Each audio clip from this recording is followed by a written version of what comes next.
Een feestje in Heide afgelopen zondag. Voor de 5e keer werd namelijk Herrie op de Hei gehouden. Een festival waarbij mensen met een hulpvraag zelf in de spotlight kunnen staan. Nou, wij doen het met name voor deze doelgroep, omdat deze doelgroep ergens nooit een podium krijgt. Heel af en toe zie je dat. Wel heel beroemd in de regio is Funpop, maar dan gaan ze kijken. Dan gaan ze meedansen. En er zijn er ook duizenden. Maar zelf optreden, dat zie je maar af en toe. En vandaag hebben we weer een paar hele leuke voorbeelden gezien, zoals de dansgroep.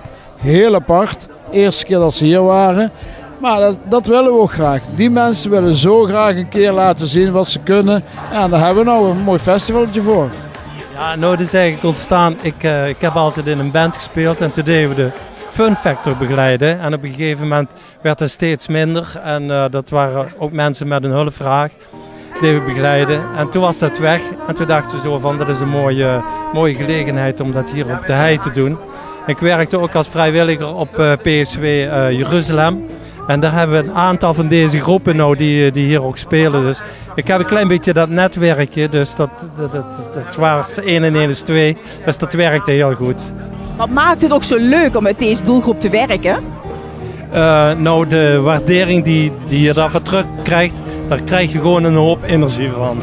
Vorig jaar hebben we ook voor de eerste keer een dementiekoor gehad. Ik geloof dat ze met 30 of 35 man waren. En die krijgen dan een podium. En dan hoor je ook zo van, we kunnen daar en daar ook gaan optreden. En dat vinden ze gewoon fantastisch. Dus die wisselwerking die erin zit, geeft de energie. Kost energie, maar het krijgt er heel veel voor terug.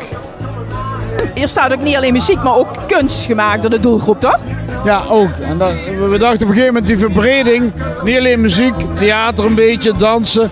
Maar we hebben dus nog ook al voor het 3e jaar wat kunst gevraagd. In dit geval van de kunstwerkplaats Venray. En die exposeren daar wat. En het is gewoon leuk om dat erbij te hebben. Het geeft een breder beeld van wat er allemaal is. En het vult gewoon mooi aan. Waarom organiseren jullie er nou net op dit moment in de zomer? Nou weet je, de mensen die op het podium staan, die gaan meestal niet op vakantie. Die zijn de hele zomer thuis en daarom dachten wij, we willen dat juist in de zomervakantie doen. Want dan hebben mensen ook een uitje. Een zondagmiddag kunnen ze hier tegenkomen. Je ziet dat er ook heel veel mensen vanuit met een hulpvraag hier komen genieten. En daarom dachten we doen het gewoon midden in de zomervakantie. Het is niet voor iedereen makkelijk. Maar uiteindelijk zie je dat het een hele leuke middag is. Heel bewust voor gekozen.